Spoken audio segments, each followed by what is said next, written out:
Welcome to the Shreveport Connection with Tommy. This week's report is tonight's report is going to be on WWE, Raw, and portion of Raw brand superstars, and some other WWE news, which is a lot. Like some arrests this week or last week, whichever. Okay, but first some WWE news. And before I get to the WWE news, congratulations to Drew Brees for breaking Dan Marino's passing record, and also New Orleans Saints winning their division this year. And now for your WWE news. As I go to the top of my page, Eden Styles announced that she asked for her release and was granted it. And she was quoted by saying, "This was it." Styles wrote on her Twitter page last Tuesday night, "I asked to be released from my WWE contract. Today was my last day. Sure enjoyed it. More on the horizon for me. And now that I am no longer working here, I am glad to finally not hint and say that I am 100% Cody's girl. I left WWE because, as the most important person in my life put it, the world is my oyster. It certainly is. Follow her on Twitter at twitter.com/Eden Styles. Styles worked as a ring announcer for WWE briefly, and she was also asked about the difficulty of maintaining her relationship with Cody given his travel schedule. And she was quoted by, "Most people in relationships prefer not to work together," unquote, Styles wrote. And she also was quoted, "There's work, and then your personal life. Healthy balance," unquote. WWE Executive Vice President Stephanie McMahon has been named to the board of directors of the USO Metropolitan Washington. And you can read the official announcement at corporate.wwe.com. Obviously, this is the rest of the WWE's annual Tribute to the Troops production. The annual event is highly touted in the press release, and I got a question for you in the trivia portion later on in this news. Because I don't even know the answer myself. That's why I'm asking the question. Royal Rumble weekend party that was scheduled to be hosted by Sean the X-Pac Waltman has been recently canceled. Waltman will instead be joining Billy Gunn at the after party event that will be held at Tigan Irish Pub. For all details, visit mywrestlingparty.com/major-update-X-Pox Royal Rumble Party /165. I thought about writing it down, then I ran out of time for doing that. Refunds that people have bought for the party will be given. And for the unforeseen circumstances was cited as the reason for the cancellation. Those who purchased VIP or general admission tickets can carry over their tickets to the event that is still taking place, and a limited number of tickets are still available. Unfortunately, Shane Hurricane Helms, who was advertised for Waltman's party, will not be a part of the after-party event either. Thanks to .net member Chris GST for passing along the info. Former WWE star Sean Waltman was arrested on December 21st and charged with possession of hydrocodone, hydromorphone, and the possession of drug paraphernalia. To view his arrest report, visit hcso.tampa.fl.us. Waltman's smiling mugshot is also included in the arrest report. Thanks to .net reader Bill Berry for passing along that info. WWE star John Cena was tagged in a lien for $15,214.92 for allegedly failing to a roofing company that worked on his Florida home. Read more on the story on TMZ.com. Cena's rep did not respond to TMZ. Perhaps Cena or his rep will have more to say on the matter after the holidays. The last WWE Raw of 2011 took place tonight in Chicago, Illinois at the Allstate Arena. Yes, it's a CM Punk homecoming. All of the top Raw stars are advertised with exception of Alberto Del Rio. Well, he was actually there as well. Who was nursing an injury suffered at last week's Raw. He has also been removed from the upcoming live events. SmackDown talent advertised for Raw included Big Show, Daniel Bryan, Mark Henry, Cody Rhodes, Wade Barrett, and Sheamus. I did not see Sheamus on the show at all tonight. Look for Seth Rollins, a.k.a. Tyler Black, to appear at WWE events this week. Well, I haven't seen anything from him on Raw. Chris Hero turned 32 years old on Saturday. He was born December 24th, 1979. Hero returned to Ring of Honor at the Final Battle event on Friday. He remains a free agent and may still end up in WWE at some point. Former WWE wrestler Dennis Knight, a.k.a. Phineas Godwin and Median, turned 43 years old today. Well, he's my age now. He was born December 26, 1968. Former TNA Knockout Raka Khan, a.k.a. Trinisha Biggers and Linda Miles, turned 30 years old on Sunday, which was Christmas Day. She was born December 25th, 1981. There are no pro wrestling shows listed for ESPN Classics tonight. And there hasn't been for the last 2 or 3 weeks. Comcast carries the channel, but in my area it does not carry it. What a weird situation. WWE has confirmed that Alberto Del Rio suffered a groin tear that was announced on Raw tonight, and that he will be sidelined for 4 to 6 weeks. We were able to look at an MRI. It appeared as though he has a groin injury that's severe enough to require surgery. Dr. Anan is quoted as saying on the WWE website, "Fortunately for Alberto, the surgery is minimally invasive, and the recovery time is usually 4 to 6 weeks." Well, Del Rio was pulled from the talent lineup for tonight's television show for upcoming live events, but he was in a segment as he was wheeled out to the rampway on Raw. And he basically described what his problem was and why he's going to be missing action.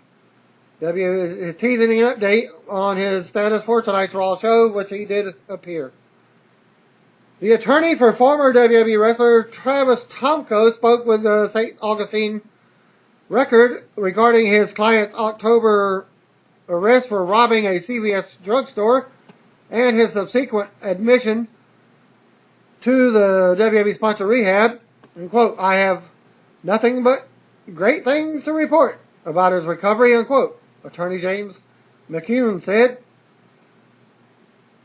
He's had countless operations over the last decade to his knees, his shoulders, you name it. McCune said it's just caught up with him.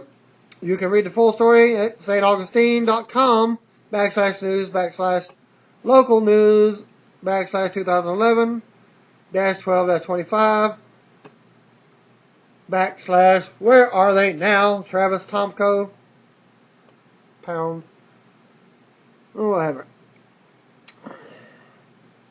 Tomko has one more month of rehab remaining ahead of him, and he then plans to enter 6 months of outpatient rehab. He is scheduled to appear in court on January 3rd to face criminal charges. McHugh stated that the plea agreement negotiations are in progress. He has declined to say how much the rehab stint is costing WWE, but noted that it was a lot of money. Retired WWE star Edge, his movie called Breaking the Rules, is about to be released. In April of 2012, the WWE Studios release co-stars Jamie Kennedy. One can only assume that the movie will receive a big push around WrestleMania time, which can only help with the sales. Thanks to .NET Reader, Terry Bay, for passing that info along. Official Xbox magazine named Hulk Hogan's main event the worst video game of 2011. The magazine writes, "This atrocity earns the loudest jeers from us for not only being the least interactive Kinect game to date, but also wasting a great idea mimicking lavish pro wrestling entrances and taking up precious landfill space that could have been filled with something more pleasant, like hazardous waste. These games would have been a strong contender for the year's worst game if it were a $5 XBLA download at $50 cost. It's the financial equivalent of being smashed into the head with a steel chair." And you could also throw Michael Cole's voice along with that also. Another place for the landfill. Former WWE star Chavo Guerrero is expected to join TNA Wrestling in the near future after appearing for Ring of King this past week and became the part of their tag team champion, their India-based program or promotion. Regarding the tapings, he tweeted on Wednesday, quote, "In India right now and had an incredible wrestling experience last night. Never have seen anything like this in 18 years of wrestling. Great crew in India, inside the ring and out. Really making me love wrestling again," unquote. For those that don't know, he became tag champion alongside Harry Smith, formerly of WWE. And Guerrero, they both captured the promotion's tag team championship at the tapings.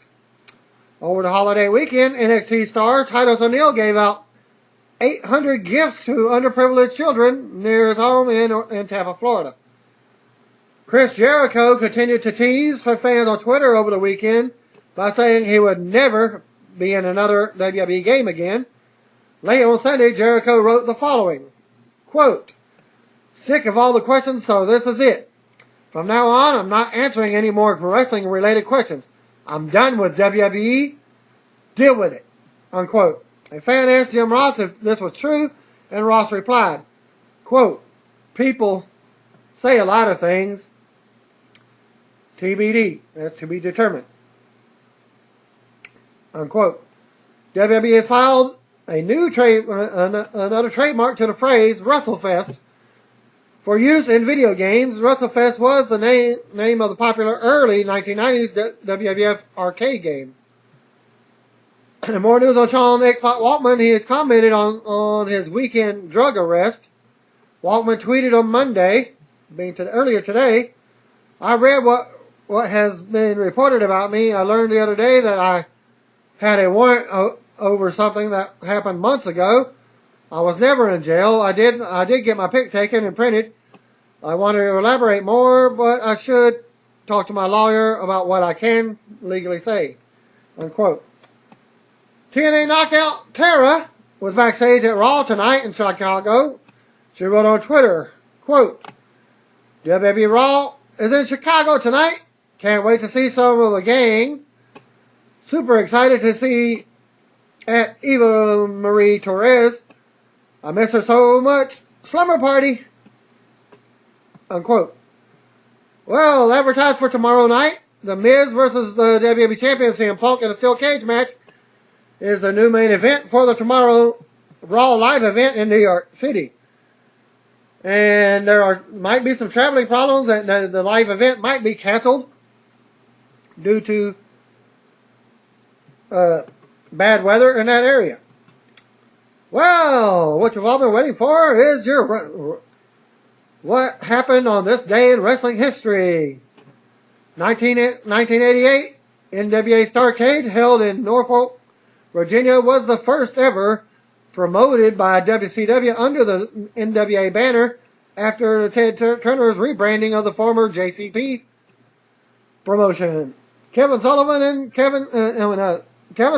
Steve Williams as Dr. Death defeated the Fantastics Bobby Fulton and Tommy Rogers to win the NWA United States Tag Team titles. Rick Steiner defeated Mike Rotunda to win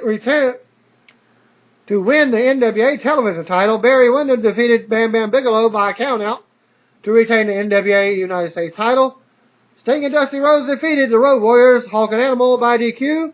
Road Warriors retained NWA World Tag Team titles. Ric Flair defeated Lex Luger to retain the NWA World title. And now for title changes in today's history. 1981, Bugsy McGraw defeated the Great Kabuki to win the World Class Championship Wrestling American Heavyweight title. 1983, the Iron Sheik defeated Bob Backlund to win the WWF title. 1985, Ted DiBiase and Dr. Death Steve Williams defeated Eddie Gilbert and Dick Murdoch, subbing for the Nightmares to win the MSW Tag Team titles.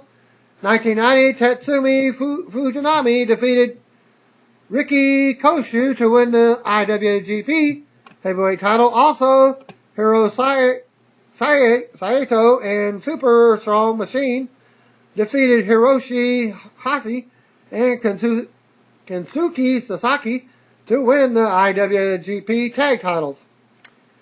1993, Terry Funk defeated Sabu in an ODQ match to win the NWA ECW title. 2004, Austin Aries defeated Samoa Joe to win the Ring of Honor World title. Birthdays are going out. Of course, happy birthday to former WWF Tag Team and European Champion Dennis Knight, formerly known as Phineas Godwin or Midian, turned 43. One-time NWA Intercontinental Tag Team Champion Tom Howard turned 42, and UK Indie regular and former TNA America's X Cup participant Extreme Dean Allmark turned 26. In a memoriam, on this day, 1963, the wrestling world lost WWE Hall of Famer Gorgeous George at the age of 48. Weighing just 215 pounds at the start of his career, George was not a physically imposing man, but the standards of the day, but he was one of the first to understand that wrestling needed personalities. In 1941, the overtly effeminate Gorgeous George character debuted in Wrestling Was Never the Same Again. Huge crowds turned out to ridicule George, making him one of the, if not the biggest, box office draws of this day. The character later evolved into the first cowardly villain character that the sport had ever seen, and with wrestling beginning to appear on TV, George became a national celebrity, cited as being as popular as Bob Hope and Milton Berle. And by the 1950s, George was such a popular character that he was able to command 50% of all the gate for his performance, thus making him the highest paid athlete in the world, with yearly earnings in excess of $800,000 at the current rates. He was forced to quit wrestling in 1962 after having been diagnosed with a serious liver condition caused by too much alcohol drinking. He suffered a heart attack on Christmas Eve of the following year, succumbing to its effects 2 days later. George's legacy is far-stretching. Such names as Elton John, Bob Dylan, Muhammad Ali, and James Brown all considered him as an inspiration, and his gimmick has been refused countless times in the wrestling business. I believe it is safe to say that Gorgeous George was wrestling's first star. On Christmas Day, here's the trivia. 2003, the year. Here's the question I got for you. Did you know that WWE had put on the first Tribute to the Troops event? If you knew that, tell me where it was held, because I don't know myself. Well, on December 25th, title changes, 1978. Kevin Von Erich defeated Bruiser Brody to win the World Class Championship American Heavyweight title. 1978, Ernie Ladd defeated Ray Candy to win the TSW North American title. Also, Dusty Rhodes and Andre the Giant defeated Stan Hansen and Ernie Ladd In the final of the tournament to win the vacant TSW United States tag titles, Ron Bass defeated Carl Cox to win the vacant TSW Brass Knucks title, and Jerry Stubbs defeats Assassin number 1 to win the TSW Louisiana title. Wow, there's some Louisiana history there. 1981, Jose Lothario defeated Ernie Ladd to win the Texas Brass Knucks championships. 1982, Mike Rotunda defeated Bad Leroy Brown to win the NWA television title. 1982, Terry Gordy, Michael Hayes, and David Von Erich defeated Mike Sharp, Ben Sharp, and Tom Steele to become the first WCW World Six-Man Tag Team Champions. Von Erich immediately gives up his share of the titles to Buddy Roberts. I guess he was substituted for him. 1983, Jimmy Garvin defeated Chris Adams to win the WCCW World Class Championship Wrestling, American Heavyweight title, also Iceman King Parsons. And Brian Adias defeated the Super Destroyers 1 and 2 to win the World Class Championship Wrestling, American Tag Team titles. In 1983, Magnum TA and Mr. Wrestling number 2 defeated Butch Reed and Jim Neidhart in a cage match to win the MSW Tag Team titles. Wow, I didn't know either one of them teams been tagged up for tag team action. 1984, Rock and Roll Express, Ricky Martin and Robert Gibson defeated Ted DiBiase and Hercules Hernandez to win the MSW Tag Team titles. 1987, Eric Embry defeated Sean Simpson to win the World Class Championship Wrestling World Light Heavyweight title. Also, Chris Adams, Steve Simpson, and Kevin Von Erich defeated the Freebirds, Terry Gordy, Buddy Roberts, and King Parsons to win the vacant six-man World Class Championship Wrestling tag titles. 1991, Jushin Thunder Liger defeated Brian Pillman to win the WCW Cruiserweight title. 2003, Mr. Ganasuki and Tetsuro Kuroda defeated Jun Kasai and Tenju Kaiser to win the vacant AJPW All Asia Tag Team titles. And birthdays on Christmas Day.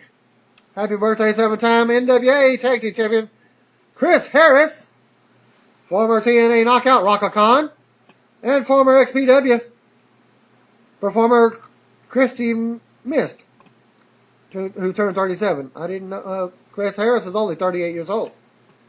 The way he was wrestling recently in TNA, act like he was my age. Also, today would have been the birthday of Cauliflower Alley Club founder Mike Mazurki. Would have been 104 years old. Another memoriam. On this day, 1991, Christmas Day, the wrestling world lost two-time AWA United States champion Wilbur Snyder at the age of 62. Snyder left football to become a wrestler in 1953. Going full-time to the following year, he quickly rose through the ranks, winning several territorial NWA world titles and several reigns in the AWA. In the mid-60s, he bought a stake in the Indianapolis NWA territory while also managing a successful stint in Japan. Snyder died of leukemia-related heart failure.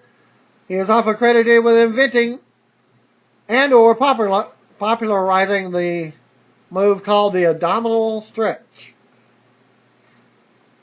Though I cannot be certain if that was actually true, if he's the one that invented it. Well, December 24th, title changes. 2006, Minoru Tanaka defeated Koji Kanemoto to win the IWGP Junior Heavyweight title. 2010, Atsushi Aoki and Naomi Marufuji defeated Koji Kanemoto and Tiger Mask 4 to win the GHC Junior Heavyweight Tag Team titles. And birthdays on the 24th were Former JCP wrestler Brad Agent Steel Anderson turned 42, and two-time Ring of Honor Tag Team Champion Chris Hero turned 32. Also today would have been the birthday of former NWA Junior Heavyweight Champion Iron Mike DiBiase, who would have been 88 years old. And another memoriam, on this day in 1985, the wrestling world lost one half of the first WWF Tag Team Champions, Tarzan Tyler, age 58. Tyler had been a regular on several NWA promotions through the 60s, moving to WWF in the Worldwide Wrestling Federation in 71. After winning the tag team titles, he suffered a broken back during a match with Andre the Giant, and despite being told that he would never walk again, was back working as a manager for several promotions in the late 70s and early 80s. He was killed along with fellow wrestler Pierre Mad Dog Lefebvre and referee Adrien Dubois in a car crash whilst returning from a wrestling event in his native Quebec. And now I'll give you the dark match for tonight. Skip Sheffield defeated Michael McGillicuddy. I wonder if he was doing his new character. And they still haven't done the revealing who is going to debut next week. And now for your Raw brand of superstars. Match number 1, Alex White defeated JTG with Tamina. And match number 2, Kofi Kingston and Evan Bourne defeated Tyler Ricks and Kurt Hawkins in a non-title match. And now for Raw, Michael Cole and Jerry Lawler checked in on commentary from ringside. CM Punk's music played. Chicago crowd roared, only to have John Laurinaitis walk out wearing a Punk t-shirt over a suit or dress shirt and tie. Laurinaitis sang his own praises and then claimed he was wearing the t-shirt because he was a Punk believer. Punk's music played again, and this time Punk walked out to the stage to a big pop and sold out building.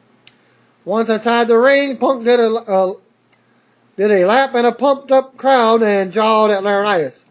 Punk had a mic in his hand and paused while his hometown fans chanted his name.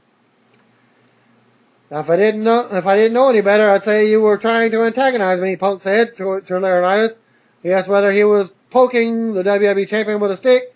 Laurinaitis said he was giving Punk the gift of having the night off as a holiday gift.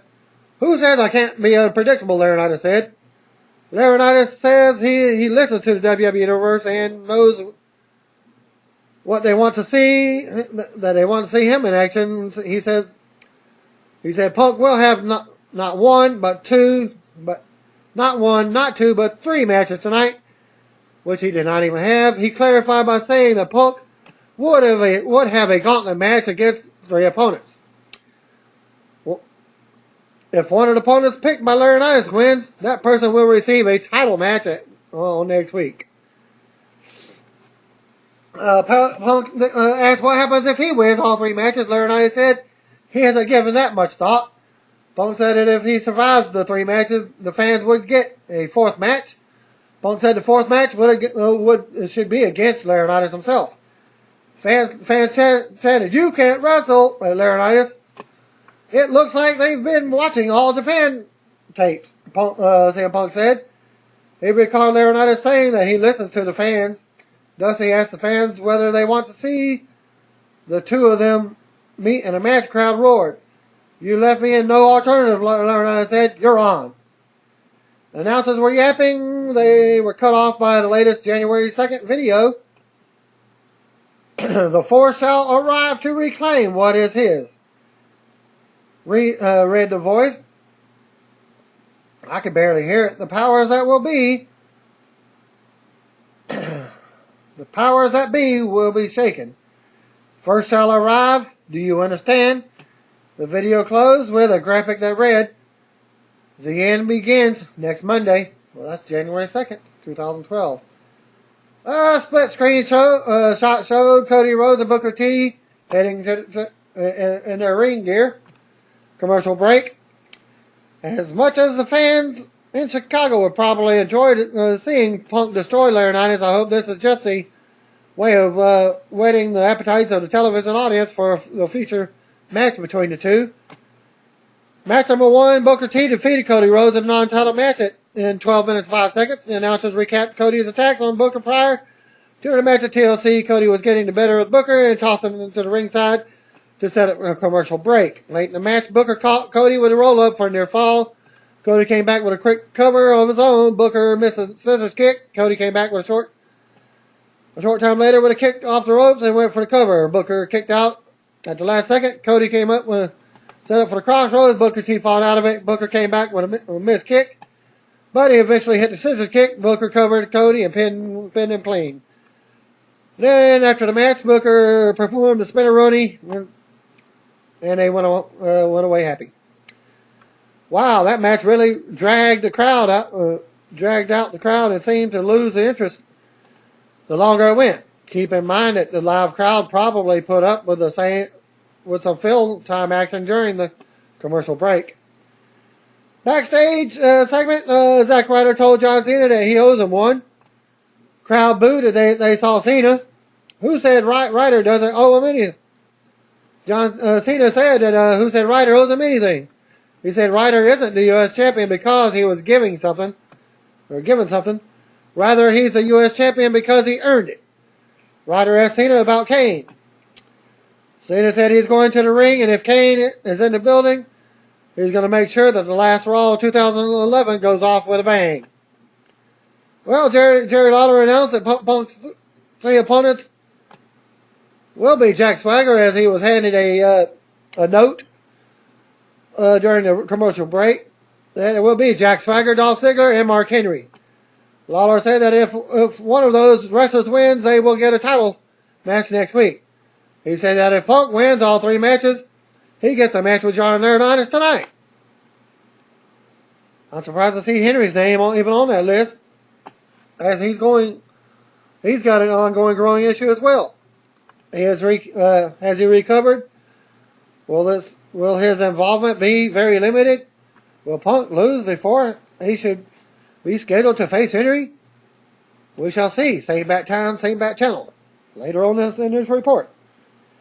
Well, backstage, Big Show was talking with Kelly when referee Scott Armstrong interrupted and told him that he has to see Mr. Laurinaitis immediately. Commercial break.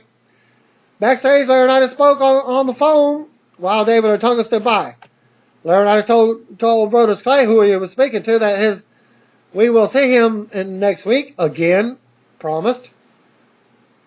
On the first Raw of 2012, he told Otunga that Clay sounded irritated and added that he would hate to be his first opponent. Big Show entered the room and Otunga said Show's sucker punch on SmackDown was grounds for a lawsuit. Well, actually, Big Show just spoke to David Otunga. Hey. Otunga mocked Show for having the shortest title reign in history. Show said he could beat Otunga with one arm tied around behind his back. Laurinaitis threw out the idea of Otunga dropping the lawsuit talk in exchange for accepting Show's challenge. meet him with one arm tied behind his back. Show said a giant with one arm behind his back is still better than a smug lawyer with no testicles. Backstage, Swagger and Ziggler bickered about the gauntlet match, each one saying that they could win. Swagger said Ziggler wasn't even going to get in the ring because he was going to beat Punk first. Well, Vicky showed up and said it doesn't matter who beats Punk. She said that the important thing is that one of them will win and then bring the WWE Championship to her stable. Mark Henry showed up, bumped into Ziggler, said, "Excuse me," left, and just walked away.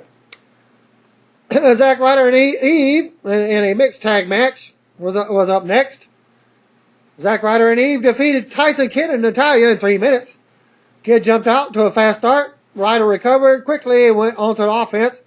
Cold plug to July 23rd will be the 1000th episode of WWE Raw. The women worked briefly, and then Ryder hit the Rough Rider, and Kidd scored the pin. Announcers hyped that John Cena was planning to call out Kane after the break. Well, after the break, Cena's music played, and he was greeted with way more boos and cheers. I didn't see the crowd react at all. Again, pipe noise. If you're not familiar with pipe noise, that's where they play, just like on a TV show, where they go applause, applause, applause. Well, they hit the tape button. They're everywhere. Stu, they're everywhere, Cena said during his weekly look into the camera before heading to the ring. Cena paused before speaking to soak up the boos. I can't exactly say that I'm Chicago's favorite son, Cena said. Cena recalled having his first match in the All-State Arena and noted that the city's fans are salty. And sometimes a little more than salty. Boos continued as the pipe noise kept going. Cena recalled a classic moment involving Eddie Guerrero, and the crowd went crazy. And CM Punk defeating him at the Money in the Bank, and they got even louder. Cena said that it's often said that New York is the home of WWE, and the fans went crazy going boo. He said it's another sold out building in Chicago, and told the fans that to let the world remember Chicago. Then he got some love for that. The crowd goes crazy for some cheers. Cena then said Chicago will now see John Cena versus Kane. However, Miz's music interrupted and played.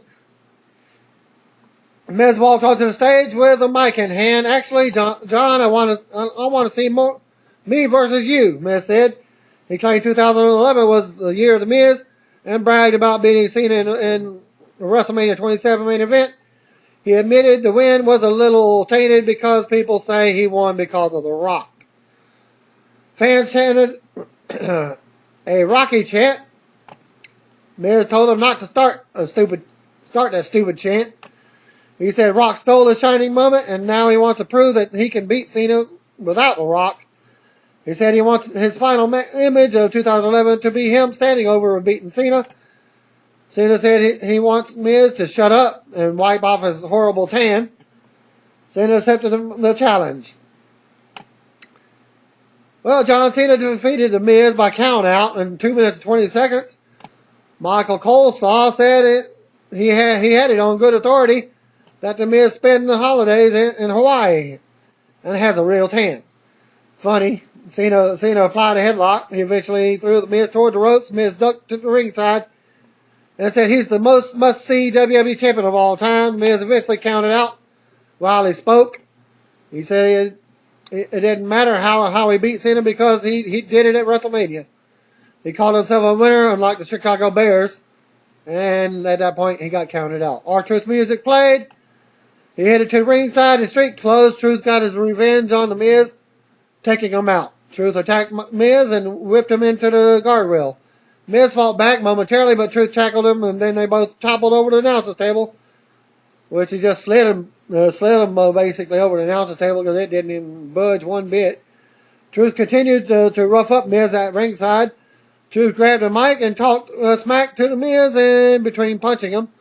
Truth said he's going to take his time getting to Miz.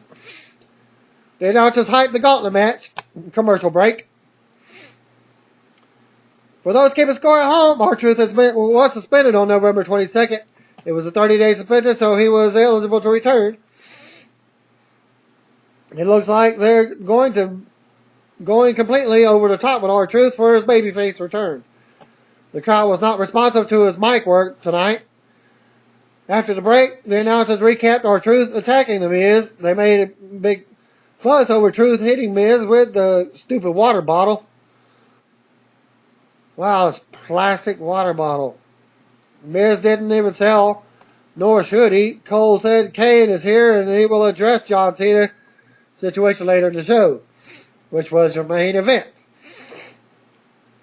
Introductions for the next match took place. Big Show defeated David Otunga by disqualification in 2 minutes.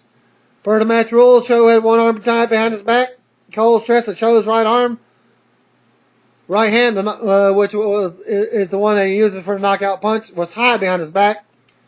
Show got the early advantage while Otunga ran away and kicked him a couple of times. Show threw Otunga to ringside. Mark Henry's music played.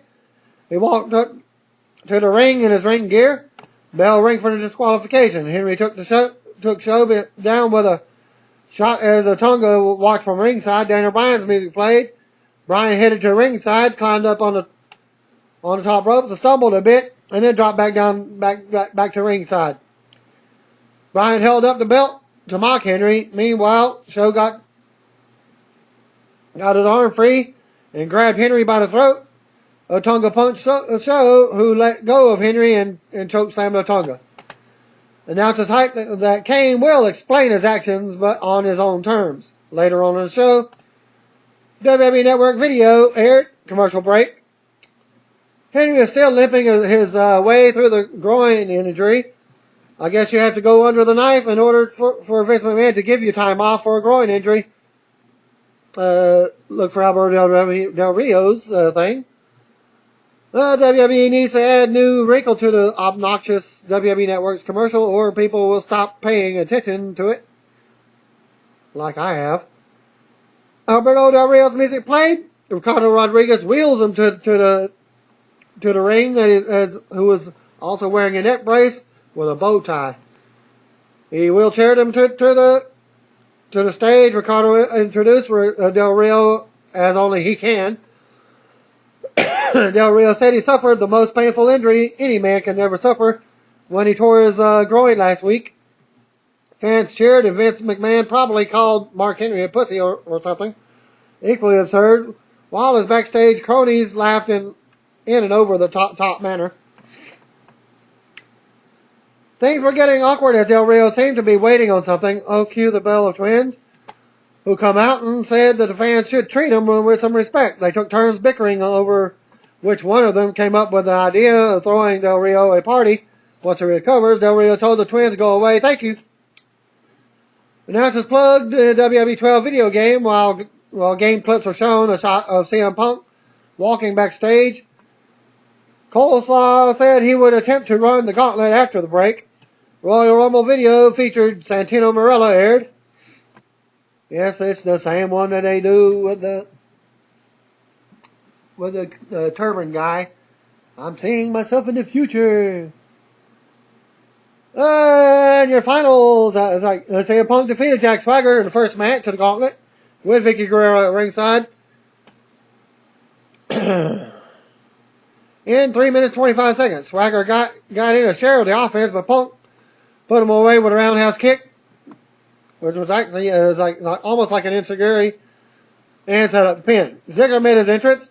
Swagger worked over Punk, who sold a knee injury. Referee asked Punk if he could go. Punk emphatically said yes while nodding his head. Commercial break. Dolph Ziggler with Vicky Guerrero and Jack Swagger defeated CM Punk in the second leg of the gauntlet match. The match was joined in progress after the commercial break.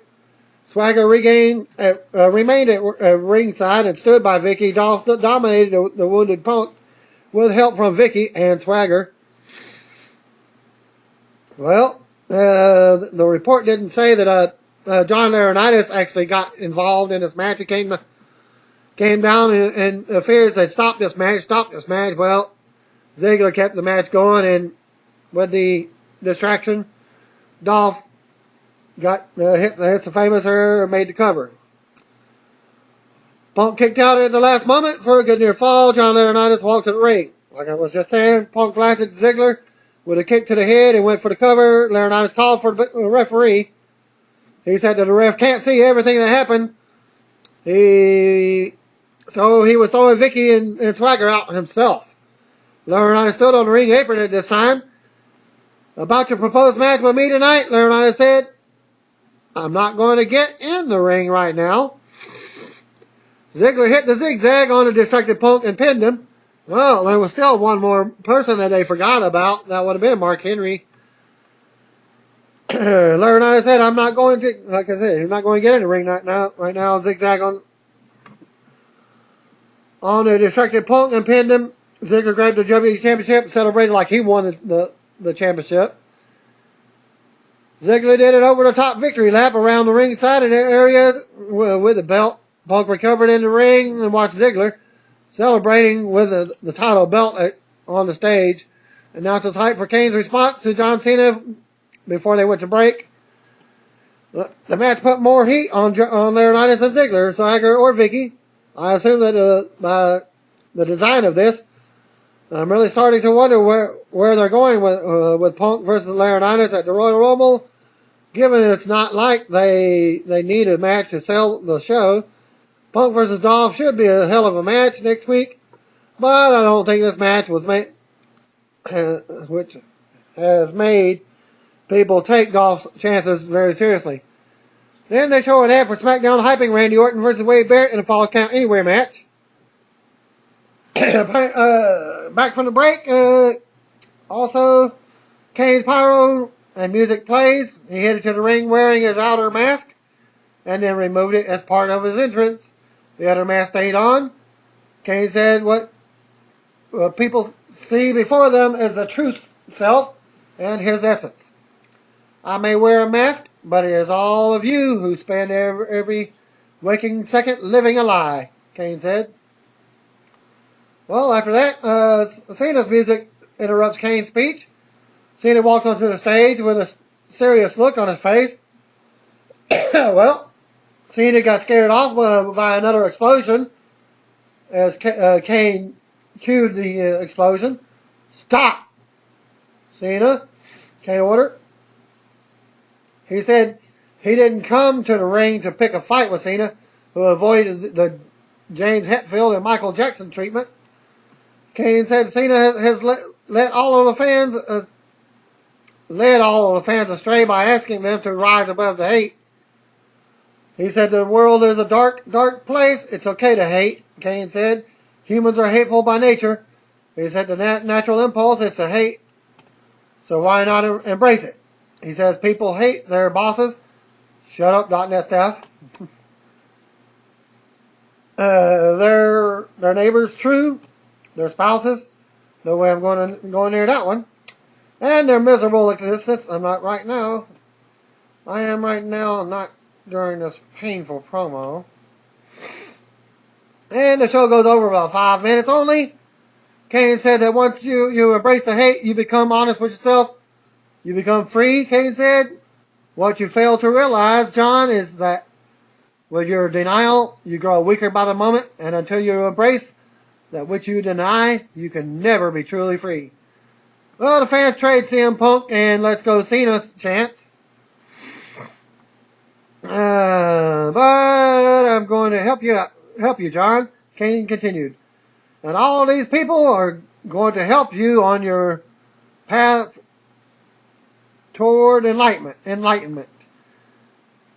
Because right now, the last image you will see this year, the last thing you will hear is each and every one of these people chanting the words which tear your soul apart. And those words are, Cena sucks. Well, they started the pipe noise of Cena sucks, which the crowd actually joined in at this time. As you could tell, the difference between the girls and the kids were saying the "Let's go Cena," and then the guys were saying Cena sucks. You can hear the male, the male voice. What's up? Ooh yeah, dig it. Well, you get my point now. Okay, back to that. Kane said Cena sucks a few times. You got the crowd involved in it. Some did, but not as many as creative as expected. The chant picked up once the high-pitched voices started. Let's go Cena chant again. Cena remained stone-faced on the stage. Camera showed the fans who were standing and yelling Cena sucks. Cena put his head down and show went off the air. I'm not a fan of Kane talking or that painful delivery he used. I like the character was darker and mysterious again. Because of the mask, hell, a small portion of the viewing audience was questioning whether it was even the same guy.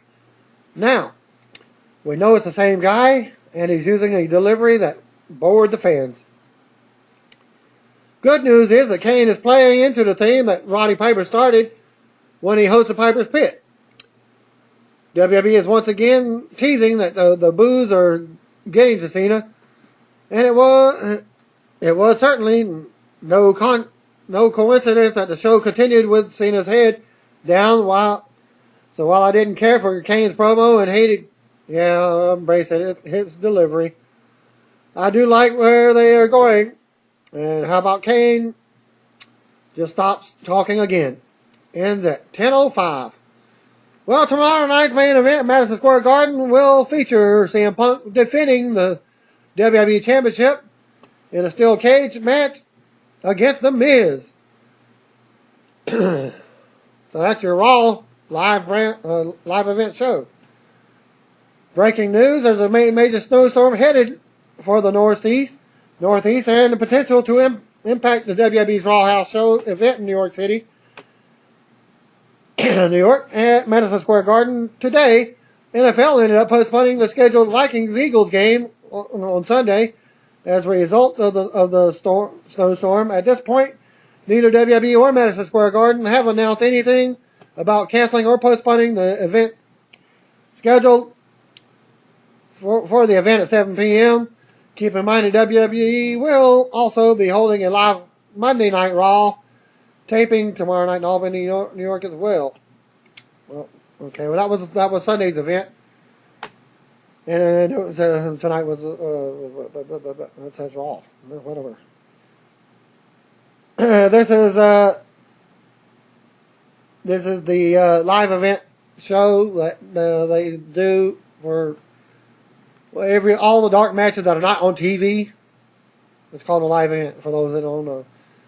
Well, that ends my taping for Raw, and y'all shall see me do my SmackDown results with NXT, as well as Superstars for tomorrow night. Peace out, God bless,